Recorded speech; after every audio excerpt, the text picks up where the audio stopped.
किस तरीके से कहाँ-कहाँ से कवि सीप चुन लेते हैं, मोती चुन लेते हैं और शब्दों की एक माला बना के प्रस्तुत आजकल कर के जो देते हैं। बच्चे हैं, आज की जो जनरेशन है, उनमें थोड़ा जैसे डॉक्टर बनना है, इंजीनियर बनना है, बहुत कम बच्चे होते होंगे मुझे लगता है, चूँकि मुझे भी पढ़ाने का मौका मिला है, तो मैं भी बच्चों के साथ जुड़ा रहा हूँ। उनके मन में कहीं से ये चीज़ें नहीं आता कि मुझे बड़ा होके अब रचनाकार बनना है, साहित्यकार बनना है, लेखक बनना है। तो ये जो एक समाज में जो कहीं न कहीं से जो ह्रास हो रहा है, इसमें हम कहाँ तक उत्तरदायी हैं? पुस्तक अभी मुझे अभी दिख रहा है, इसका आवरण मैं दिखाना चाहूँगा आपको, ये समय के थपेड़े। तो इस तरीके से बहुत किताबों की एक लंबी लिस्ट है, किताबों की एक लंबी फ़हरिस्त है। सर, इस वीडियो के माध्यम से ऐसी कुछ किताबें जिन्हें दर्शकों को पढ़नी चाहिए, जाननी चाहिए और अगर आप बताना चाहें, तो आप बता सकते हैं सर। देखिए, पढ़ने को तो बहुत कुछ है और कोई भी मैं जो नवोदित साहित्यकार हैं तो उनको मैं सजेस्ट करना चाहूँगा कि खूब पढ़ो, है ना, खूब पढ़ो और जो भी किताब मिले पढ़ो। मैं अपनी बात करता हूँ कि मैंने प्रेमचंद से लेके और दिनकर से लेके मैथिली शरण गुप्त से लेके बहुत सारे लोगों को पढ़ा है। उपन्यासों में भी सारे लोगों को पढ़ा है। अब आचार्य चतुर से शास्त्री बहुत सारे लोग, मैंने अब मुझको छुका विस्मरण भी होता है, तो बहुत पढ़ा है। और धर्म ग्रंथों को भी पढ़ा है, रामायण को पढ़ा है, महाभारत को पढ़ा है, उपनिषदों को देखने का मौका मिला है। अगर कभी वेद हैं तो उसके को भी उलटने का मौका मिला। मैं ये नहीं कहता हूँ कि मैं पूरा वेद पढ़ा हूँ और उसको मुझको ज्ञान है, पुराणों को पढ़ा हूँ। तो इस तरह से मैंने पुस्तकें पढ़ी है और जब तक आप पढ़िएगा नहीं तब तक आप लिखिएगा नहीं। अब क्या लिखिएगा? आपको अपनी परंपरा से लगाव नहीं रहेगा, अपनी परंपरा का ज्ञान नहीं रहेगा, आप अपने पूर्वजों को नहीं पढ़िएगा तो फिर आप लिख नहीं सकते हैं। मैं आपको बता दूं कि मैंने सारी साहित्यिक पुस्तकों को भी पढ़ा है, बहुत सारी। तो मैंने गुलशन नंदा के सारे उपन्यासों को पढ़ा और कुशवाहा कांत के 34 उपन्यास को पढ़ा। जिस समय गुलशन नंदा और कुशवाहा कांत को साहित्य में लोग नहीं रख रहे हैं, लेकिन कुशवाहा कांत ने भी बड़ी अच्छी लाल रेखा और क्या सुभाष चंद्र बोस पर किताब जो है उनकी बड़ी अच्छी किताब है, तो उसको भी पढ़ा। इब्ने सफी को भी पढ़ा, जासूसी पुस्तकें, हाँ, तो उसको भी मैंने पढ़ी है। तो जो भी, और काव्य को तो पढ़ा है। मेरे प्रिय कवि तुलसीदास और दिनकर, मैथिली शरण गुप्त, इनको मैंने पढ़ा है। पसंदीदा में से एक थे। किस तरीके से कहाँ-कहाँ से कवि सीप चुन लेते हैं, मोती चुन लेते हैं और शब्दों की एक माला बना के प्रस्तुत कर देते हैं, ये में पता चल रहा होगा इनके वार्ता से। सर, मैं जानना चाहूँगा, जब आप कोई भी रचना करते हैं या कुछ भी लिखते हैं, कवि लिखते हैं, जैसा कि मैंने आपकी किताबों से देखा कि आप दोहा लिखते हैं, गज़ल लिखते हैं, आपकी कई लघु कथाएँ हैं, तो हाँ, महाकाव्य भी है आपकी। तो दिमाग मतलब किस उस दिशा में कैसे चलता है? मतलब थोड़ों में महीन अंतर और किस समय क्या मन में कैसा माहौल होता है कि कब किस समय क्या लिखा जाएगा? क्या प्रतिक्रियाएँ होती हैं मन के अंदर? एक कैसा अंतर्द्वंद मचता है और एक कवि के मन में क्या जगता है कि रचना हो जाती है? देखिए, सबसे पहले तो मैं यह कहूँगा कि मैं नहीं लिखता हूँ, मुझसे लिखवाया जाता है। और हमारे भारत में बहुत सारा से जैसे ओझा होते हैं और ओझा पर ब्रह्म बाबा आते हैं, दीवार आते हैं, तो खिलाता है। मैं समझता हूँ कि जब तक सरस्वती सवार नहीं होती है तब तक कोई लिखता नहीं, कोई दम्भ भरता है कि मैं लिखता हूँ। सरस्वती उससे लिखवाती। क्या बात है, सर ने बहुत ही भावनात्मक पूर्ण बात यहाँ बोली है और बिल्कुल मैं इत्तेफाक रखता हूँ इस बात से सर। जब बातों का सिलसिला जब चल पड़ा है तो क्या आपके गीत भी हैं? तो कुछ गीत की 2-4 पंक्तियाँ हमारे दर्शक सुनना चाहेंगे, हम भी सुनना चाहेंगे। छोटा सा गीत मैं पढ़ देता हूँ। ये समय के थपेड़े हैं और इसका एक गीत है। आप कहिएगा तो फिर दूसरे प्रेम गीत भी मैं पढ़ूंगा कि मेरी जिंदगी को लगे कितने फेरे, घनेरे घनेरे समय के थपेरे, मेरी जिंदगी को लगे कितने फेरे, तो सभी ने भुनाया और सभी ने भुलाया, सभी ने भुनाया सभी ने भुलाया, हुआ काम फिर तो सभी ने खदेरे, मेरी जिंदगी को लगे कितने फेरे, घनेरे घनेरे समय के थपेरे। तो किसी का न छीना परा दर्द पीना, किसी का न छीना परा दर्द पीना, स्वयं खाए सत्तू खिलाए हैं पेरे, मेरी जिंदगी को लगे कितने फेरे, घनेरे घनेरे। तो हिरनी के का छौना वो गतिवान क्यों ना, ब्यादा खरा राह में राह घेरे, मेरी जिंदगी को लगे कितने फेरे, घनेरे घनेरे समय के थपेरे। ये इनके समय के थपेरे जो पुस्तक है उनसे ये संकलित था। और सर मैं यहाँ पे एक प्रश्न और मेरे मन में अभी उमड़ रहा है कि जैसे आजकल के जो बच्चे हैं, आज की जो जनरेशन है, उनमें थोड़ा जैसे डॉक्टर बनना है, इंजीनियर बनना है, बहुत कम बच्चे होते होंगे मुझे लगता है, चूँकि मुझे भी पढ़ाने का मौका मिला है तो मैं भी बच्चों के साथ जुड़ा रहा हूँ। उनके मन में कहीं से ये चीज़ें नहीं आता कि मुझे बड़ा होकर अब रचनाकार बनना है, साहित्यकार बनना है, लेखक बनना है। तो ये जो एक समाज में जो कहीं ना कहीं से जो हरास हो रहा है, इसमें हम कहाँ तक उतरता है? देखिए बहुत अच्छा प्रश्न आपने कर दिया और मुझको एक स्मरण हो आया। मैं जब चौथी पाँचवीं क्लास में पढ़ता था तो गुरुजी ने कहा कि सब लोग लिखो एक चिट्ठी अपने पिता के पास लिखो कि तुम क्या बनना चाहते हो। तो किसी ने लिखा कि मैं दरोगा बनना चाहता हूँ, किसी ने कहा कि मैं कलेक्टर बनना चाहता हूँ, किसी ने कहा कि मैं मिनिस्टर बनना चाहता हूँ, और मैंने उस समय लिखा था कि मैं कवि बनना चाहता हूँ। और आप बन गए? मैं कभी बन पाया कि नहीं बन पाया वो तो आप लोग बताएंगे, लेकिन मैंने लिखा था। मेरे घर वालों ने मुझको बायोलॉजी दिलवाया कि डॉक्टर बनाना है इसको।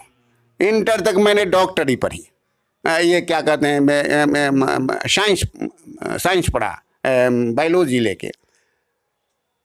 तो चूंकि मैं पहले से कविता लिखता था तो कुछ लोगों को उसमें मैं थोड़ा सा लड़खड़ाया, तो लोग कह रहे तुम्हारा तो वो हिंदी वाला ठीक है, हिंदी ही पढ़ते। मैं उस समय हाजीपुर RN कॉलेज में हिंदी से लेने आया और उसमें वहाँ के अभी भी बहुत बड़े साहित्यकार राइटर हैं, डॉक्टर बी के पांडे, पॉलिटिकल साइंस के टीचर हुआ करते थे।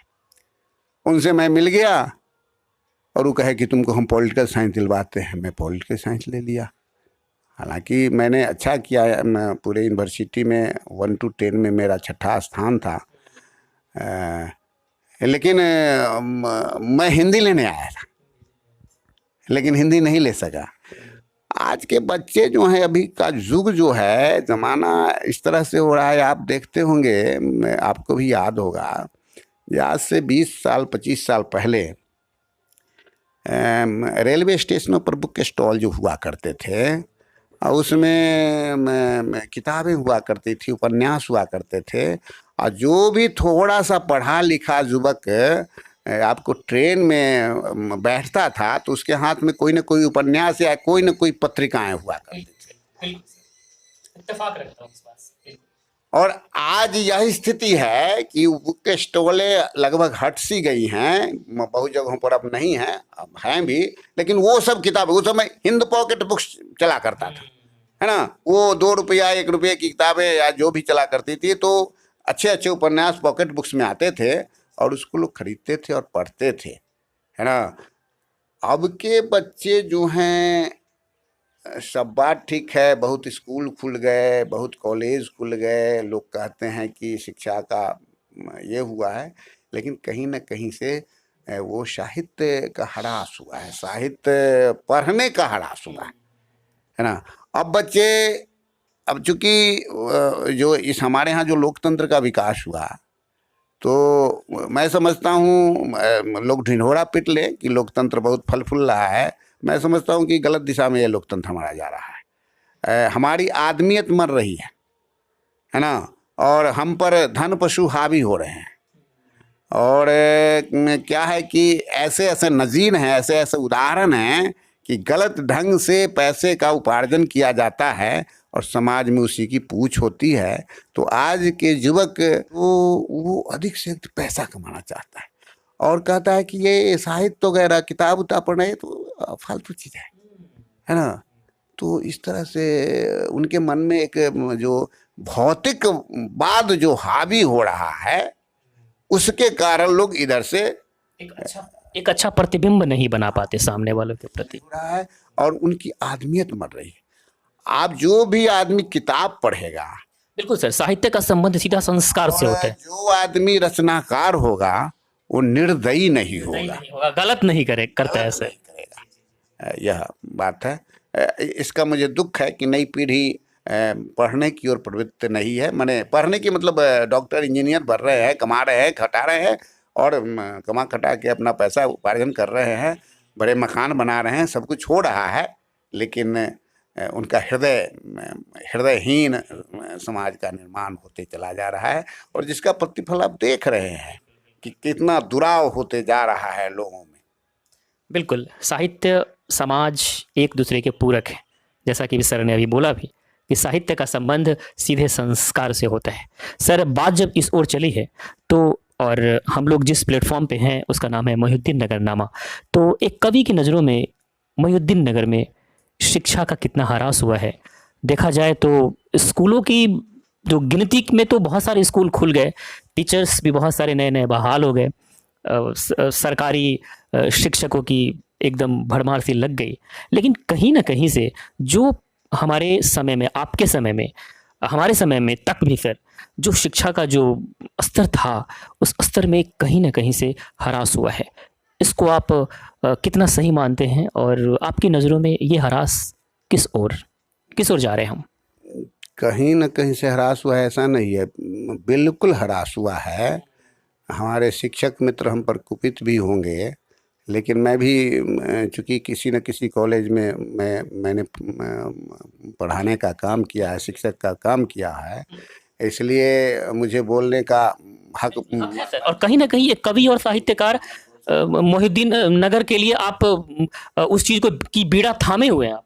तो मैं मोहिउद्दीन नगर में हाई स्कूल में जब पढ़ता था या मिडिल स्कूल में ही पढ़ा, तो एक भी क्लास लीजर नहीं होता था और सारे लोग खूब मन से पढ़ाते थे और अनुशासन भी वैसा ही था।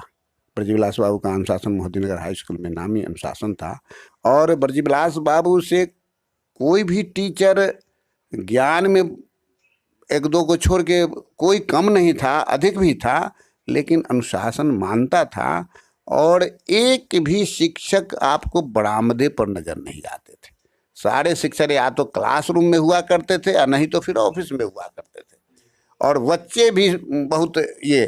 तो शिक्षा का जहाँ तक स्तर गिरा है, इसमें सरकार की नीति का बहुत बड़ा योगदान है ना। सरकार या सरकार में बैठे जो पदाधिकारी लोग हैं वो नहीं चाहते हैं कि सरकारी स्कूलों में, सरकारी कॉलेजों में पढ़ाई हो।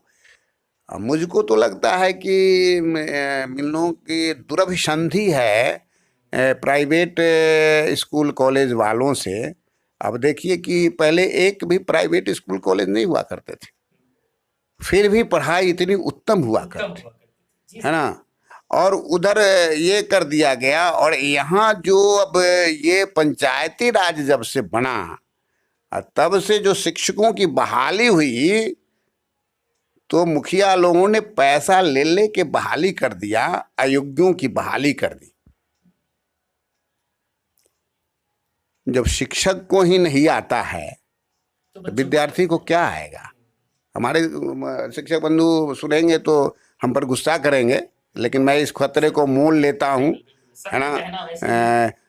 मैं यह नहीं कहता हूँ कि सारे शिक्षक उसी तरह से हैं, उसमें से 20% 25% शिक्षक अच्छे भी हैं और वो अगर चाहते हैं पढ़ाना तो बाकी जो नहीं पढ़ाने वाले हैं उनको पढ़ाने नहीं देते। और एक दूसरी बात और है कि सारे शिक्षकों को कभी इलेक्शन में भिड़ा दिया जाता है, तो कभी जनगणना में भिड़ा दिया जाता है, तो कभी कुछ गणना में भिड़ा दिया जाता है। तो यह सरकार की ओर से ये कमी है कि शिक्षक को शिक्षक के काम में ही सिर्फ क्यों नहीं लगाया जाता है। कागज पर तो सब पढ़ाई हो रही है, रोज रिपोर्टिंग हो रही है, नोट्स बनाए जा रहे हैं क्लास हम में। लोगों के ज़माने में कोई रिपोर्टिंग नहीं होती थी कि आज ये पढ़ाया गया वो पढ़ाया गया, लेकिन रूटीन के हिसाब से पढ़ाई होती थी। नैतिक दायित्व हेड मास्टर का और शिक्षकों का था कि रूटीन को हम पूरा करें, और उस रूटीन को सिलेबस को पूरा करते थे और पढ़ाई होती थी। बिल्कुल, हमारी आज की पीढ़ी तक अगर ये वीडियो पहुंच रहा है तो आपको ये चीज़ें सीखनी चाहिए। मौलिकता और रचनात्मकता आपकी अपनी कृति बनाने के लिए सर रटने वाली प्रवृत्ति का परित्याग करना होगा। इसके लिए आपको स्वाध्याय करना होगा। सर आपसे जानना चाहेंगे, खास के हमारी नव पीढ़ी के लिए, कि उनमें मौलिकता का सृजन किस तरीके से हो, खुद की रचना उनमें कैसे वो मतलब कर सके। ये रटने की प्रवृत्ति जो आ गई है, जैसे कि हिंदी का एग्जाम हुआ तो ये तुम रट लो, ये प्रश्न उत्तर रट लो, वही जाके एग्जाम में लिख लो, तो इससे आप रचनाकार नहीं बन पाएंगे, साहित्यकार नहीं बन पाएंगे, आपके अंदर मौलिकता का सृजन नहीं हो पाएगा। क्या संदेश देना चाहेंगे हमारे बच्चों को? ये इसके लिए बचपन से परिश्रम करना पड़ेगा और लिखने की प्रवृत्ति डालनी पड़ेगी। रटने से हट के समझने की प्रवृत्ति डालनी पड़ेगी। किसी भी मैटर को आप समझ लीजिए, और आपके पास अगर भाषा है, आपको अगर लिखने आता है तो आप उसको लिख सकते हैं।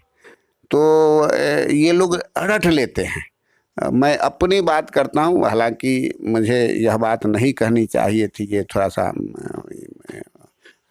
अपने मुँह मियाँ मिट्ठू बनना हो सकता है, लेकिन मैं आपको कहता हूँ कि मुझे कभी कोई भी नोट याद नहीं हुआ, कभी नहीं याद हुआ, याद नहीं हुआ। मैं नोट स्वयं बनाता था या फिर शिक्षक हमको लिखाते थे, मैं उसको पढ़ता था, समझता था, लेकिन कभी याद नहीं हुआ। और जितनी दफ़ा लिखने की कोशिश की उतनी दफ़ा उतने तरह के नोट तैयार हो गए, उतने तरह के नोट तैयार हो गए। ये कहीं ना कहीं से अपनी जो रचनात्मकता है उसका परिणाम है। अब देखिए होना ही चाहिए कि आप किसी विषय को समझिए और उसको कागज पर लिखिए, वो किताब उताब बंद करके लिखिए, है ना, और तब फिर देखिए कि कहाँ छूट गया, कहाँ रह गया, फिर उसको ये कीजिए। हूबहू लिखना मौलिकता नहीं है। जब एक नोट अगर टीचर सारे विद्यार्थी को 30 विद्यार्थी 40 विद्यार्थी को पढ़ाते हैं, सब एक ही तरह का लिख देगा तो वो तो नकल हो गई। सबका डिफरेंस होना चाहिए। तो इसके लिए आपको उस पुस्तक को, माने जो मैटर है उसको समझना होगा और आपको अपनी भाषा का विकास करना होगा, लिखने का अभ्यास करना होगा, तब आप लिख सकते हैं। तभी आप... सर चर्चा बड़ी इंटरेस्टिंग मोड में आन पड़ी है, और चूंकि मैं एक खुद कोचिंग संचालक रहा हूं तो ये प्रश्न मैं जानबूझ कर के भी आपसे कहना चाहूँगा। आज मोहिउद्दीन नगर क्षेत्र में कुकुरमुत्ते की तरह कोचिंग संस्थान उगाए हैं, और उन कोचिंग संस्थानों का क्या होता है सर, एक बार नोट्स बनाए, प्रिंट आउट करवाए और पूरे के पूरे विद्यार्थियों में बंटवा दिया गया। बच्चों ने हूबहू याद कर लिया, और अगर एक क्लास में अगर 30 बच्चे हैं तो 30 के 30 सेम टू सेम स्टाइल में लिख रहे हैं। तो कहीं ना कहीं से इन कोचिंग संस्थान वालों का हाथ भाषा के जो हरास हो रहा है या फिर साहित्य का जो हरास हो रहा है, इनमें कहीं उनका योगदान तो नहीं है। और अगर है तो क्या सलाह, एक कवि की क्या सलाह है आजकल के कोचिंग संचालकों को? देखिए अभी क्या है कि परिवर्तन जो हुआ है, हम लोग जो पढ़ते थे उस समय सब्जेक्टिव क्वेश्चन आया करते थे ना, वो 10 क्वेश्चन हुआ करते थे और किन्हीं 5 प्रश्नों का उत्तर दिए, दीर्घ उत्तर हुआ करते थे। तो उसमें ये क्या आप कहे थे?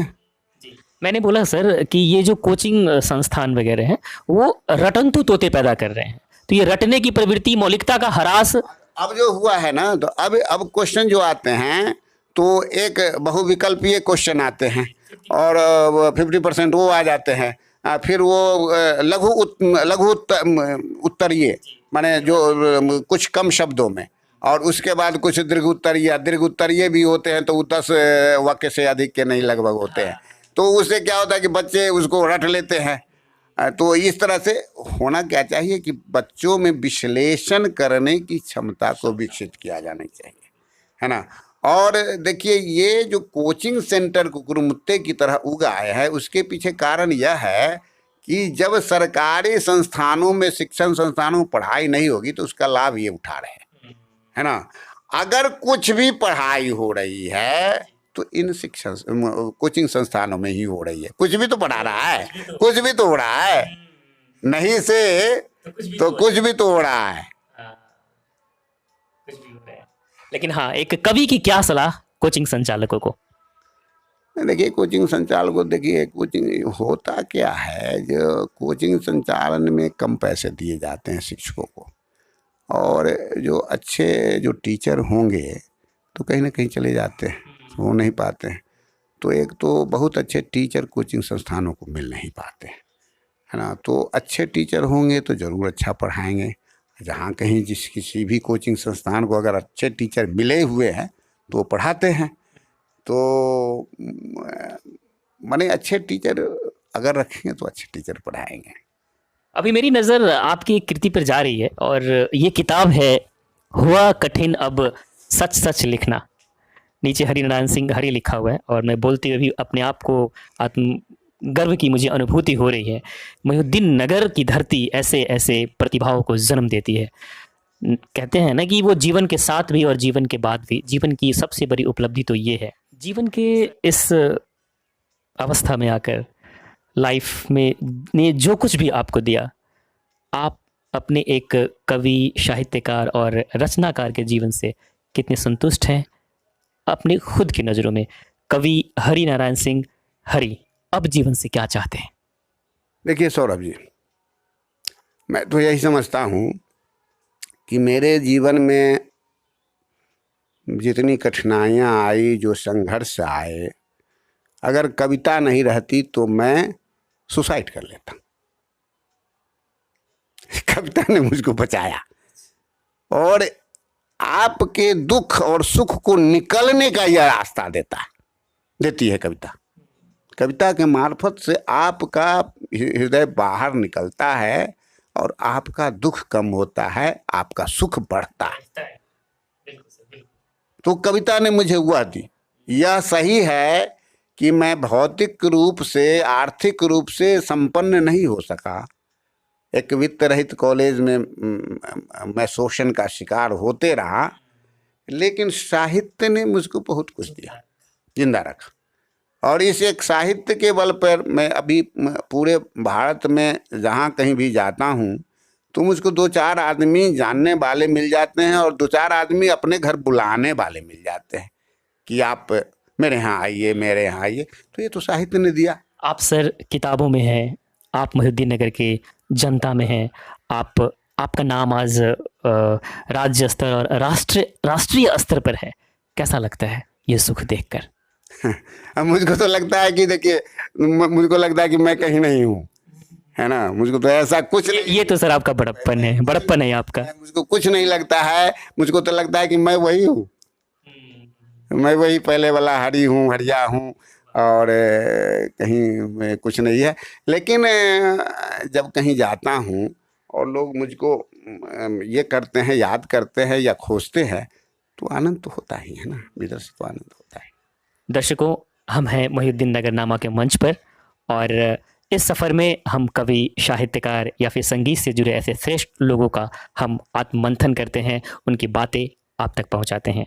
और इस वीडियो को देखिएगा, शेयर करिएगा, एक दूसरे को भी बताइएगा, और अपने जान पहचान के लोगों को भी बताइएगा। मैं आपको एक और बात बताऊं कि सर वज्जिका में भी पाठ करते हैं। पहले तो सर ये बता दीजिए कि जो वज्जिका की जो लैंग्वेज में जो जैसे कि ईश्वर करुण सर से भी साक्षात्कार लेने का मौका मिला था, तो वो भी वज्जिका के अच्छे कवि हैं। आप भी वज्जिका में लिखते हैं, तो ये वज्जिका में जो लिखने का प्रचलन है, ये मतलब इकोनॉमिकली मतलब क्या होता है इससे, और भाषा को हम कितना जिंदा रखते हैं, पहले इस पे चर्चा कर लेते हैं। देखिए, इकोनॉमिकली तो कुछ नहीं होता है ना। वो किताब से कहिएगा कि भारत में कोई किताब लिख के और पैसा कमा ले, तो ये संभव नहीं है। आम जनमानस को समझने के लिए वज्जिका का सहारा लिया जाता है। नहीं नहीं, देखिए, भारत जो है सो बहुभाषीय देश है। यहाँ सैकड़ों हजारों की संख्या में भाषाएं हैं भारत में, और जो स्थानीय भाषाएं या बोलियां हैं तो हजारों हजार में वो भाषा बनी है। तो एकाएक उस भाषा को समाप्त कर देने का तो हमको ये नहीं बनता है।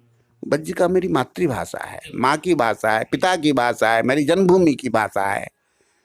तो हम जो जन्म लिए उसी भाषा में जन्म लिए, उसी भाषा में हमको जो अनुभव प्राप्त हुआ, ज्ञान प्राप्त हुआ, माता पिता से बोलचाल हुआ, और उस भाषा ने हमको बहुत कुछ दिया। संस्कृति दी, सभ्यता थी, रहने सहने का ढंग दिया, बोलने बतियाने का लूर दिया।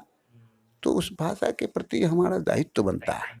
बात चली है बज्जिका की, और हम भी हैं बज्जिका अंचल के, तो सर एक बज्जिका में गीत हो जाए। प्यारी भाषा बज्जिका देखा जाए तो, और हमारे जो कवि हैं, जो साहित्यकार हैं, इनको भी जिंदा रखते हैं। ये बड़े बड़े मंच पे जाते हैं और बज्जिका में पाठ भी करने का इनको अवसर प्राप्त होता है। और जब बज्जिका में पाठ करते हैं तो निश्चित तौर पर आपको अपने क्षेत्र पर अभिमान होना चाहिए, आपको अपने क्षेत्र पर गुमान होना चाहिए। जी, मेरी बज्जिका में अभी तक 2 पुस्तकें आई हैं। एक कर्ण महाकाव्य है, और जिसकी अच्छी चर्चा हो रही है, और एक कभी मेरे पास नहीं आई है लेकिन प्रकाशित हो गई है और वहाँ से चल चुकी है। एक कविताओं का संग्रह, बज्जिका कविताओं का संग्रह।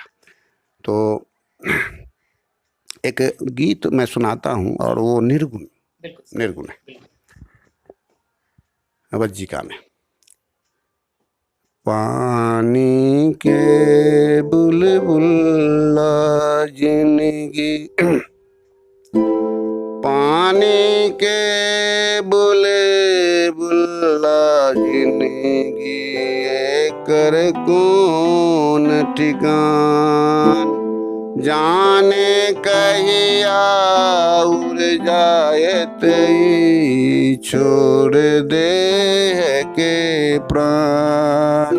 पानी के बुलबुल्ला जिंदगी, कर कौन ठिकान।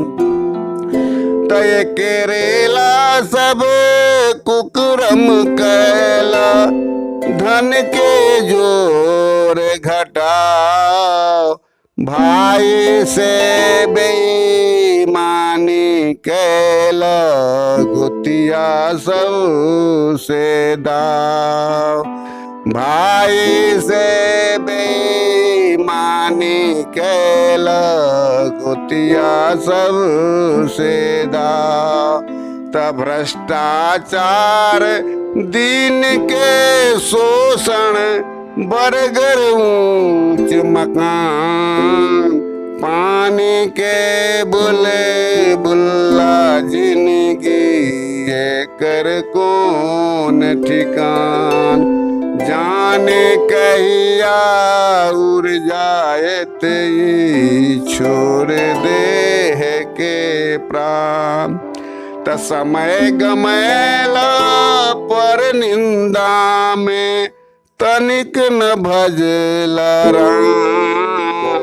आलोभ मोह के फेरा में, जिंदगी भेल बेकार। तमाम लोभ मोह के फेरा में, जिंदगी भेल तमाम। त कहिया तोता के खोता, कहिया तोता के खोता, उजरत की हो ज्ञान। पानी के बुलबुल्ला जिंदगी, कर कौन ठिकान। तब मरण, कोरोना काल में लिखे थे ये गीत। तब मरण कोरोना माथा पर हो, दे ले अपन हाथ। बेटा बेटी मेहरारू के, छूटल सब साथ। तब तक हेरा फेरी बंद न होल दुकान, पानी के बुले बुल्ला जिंदगी कर को न ठिकान, आने कैया उड़ जाए ते छोड़ दे है के प्राण पानी के। क्या बात है, क्या बात है, एकदम क्षमा बन गया है। और अब हम लोग वीडियो के आखिरी पड़ाव में हैं, और आखिरी पड़ाव में ये गीत, और बहुत मुझे लगता है कि इससे बढ़िया समापन इस इंटरव्यू का, इस साक्षात्कार का नहीं हो सकता था सर। आपसे बात करके सर बहुत अच्छा लगा, और आप हमारे दर्शकों को भी बता दीजिए कि ये मोहिउद्दीन नगरनामा है और क्या कहना चाहते हैं मोहिउद्दीन नगर की जनता से, मेरे लिए भी, ताकि जब मैंने ये शुरू किया था तो मुझे पता नहीं था, लेकिन जैसे जैसे मैं लोगों से मिल रहा हूँ मुझे बहुत मज़ा आ रहा है, और आपके शब्द सर मुझे मेरी अंदर भी ऊर्जान्वित, मतलब ऊर्जा का प्रवाह करने में मदद करेंगे। देखिए सौरभ जी, सबसे पहले तो आप में प्रतिभा बहुत पहले से है, यह मैं पहचान गया था। दूरी के कारण हम लोग बहुत ज़्यादा नहीं मिल पाए, लेकिन खोज खबर आपकी भी मैं लेते रहा, मेरी भी आप लेते रहे, और आपकी प्रगति या जो भी हुई उससे हम वाकिफ़ होते रहे, आप भी संभवतः वाकिफ़ होते रहे हैं। ये डिजिटल युग है, फेसबुक का ज़माना है, एक दूसरे को हम लोग देखते सुनते रहते हैं। तो आपने पहले भी अच्छा काम किया है, आपके एक कार्यक्रम में मुझे शरीक होने का भी अवसर मिला था, और उस समय भी मैं आपसे बहुत प्रभावित हुआ था। और ये जो मोहिउद्दीन नगरनामा लेके आप चले हैं, इससे मैं बहुत प्रभावित हूँ। ये बहुत ही ये ड्रीम प्रोजेक्ट है, एक बहुत बढ़िया विज़न लेके आप चले हैं। ये मोहिउद्दीन नगर की धरती में बहुत कुछ है, और नई पीढ़ी जो है सो इसको नहीं जानती है, तो उसको जनाने का काम करेंगे। और ये डिजिटल के माध्यम से, जो आप चैनल के माध्यम से या जो भी आप फेसबुक या जो भी है यूट्यूब चैनल के माध्यम से आप बताने जा रहे हैं, तो ये इसका युग है ना। आप युग की भाषा में ये बच्चों को, माने आप नई पीढ़ी को बता रहे हैं। नई पीढ़ी क्या, बहुत सारे हमारे समकालीन पीढ़ी हैं, उनको पता नहीं है। ये स्वतंत्रता सेनानियों का गढ़ है मोहिउद्दीन नगर। साहित्यकार यहाँ एक से एक हुए, यहाँ भी साहित्यकार एक से एक हुए। सिर्फ हरिनारायण सिंह और ईश्वर करुण या अश्विनी कुमार ही नहीं, इसके पहले आगे भी जुगल, डॉक्टर विद्याभूषण मिश्र, मयंक, डॉक्टर श्री नारायण सिंह, वह ऐसे ऐसे यहाँ साहित्यकार हुए हैं, है ना। तो फिर शिक्षा जगत में भी यहाँ के लोग हैं, यहाँ से दूर दूर तक गए हैं, और अन्य क्षेत्रों में भी हैं। आपको गायन के क्षेत्र में है, कला के क्षेत्र में भी रहे हैं, और एक से एक है। तो खोज करने की ज़रूरत है, उस दिशा में आप प्रवृत्त हुए हैं, ये बहुत अच्छी बात है। और मैं ये दर्शकों से और श्रोताओं से कहूँगा कि मोहिउद्दीन नगरनामा को आप ज़रूर देखिए और सुनिए। आपकी ज्ञान की वृद्धि होगी, आपको अपने पूर्वजों के बारे में मालूम होगा, आपको अपने समकालीनों के बारे में मालूम होगा, और आप को अपनी सभ्यता संस्कृति हमारी क्या है, हमारी दिशा क्या होनी चाहिए, इसका भी ज्ञान आपको मिलेगा। बहुत बहुत धन्यवाद सर। वाकई में मैं बहुत भावुक हो गया, और आपका मैं किन लफ्ज़ों में शुक्रिया अदा करूं। आपके ये शब्द मेरे लिए पल पल ऊर्जादायिनी के रूप में, संजीवनी के रूप में काम करते रहेंगे। कई मर्तबा सर होता है काम करते करते कई चीज़ों का दौर आता है और आदमी दिशाविहीन होने लग जाता है, लेकिन जब जब ये आपके शब्द मैं देखूंगा अपनी वीडियो के माध्यम से, तब तब मेरे अंदर ये संजीवनी का काम करेंगे। आप मोहिउद्दीन नगरनामा में आए, बहुत बहुत सर आपका आभार, और हम आपकी लंबे जीवन की कामना करते हैं। शुक्रिया।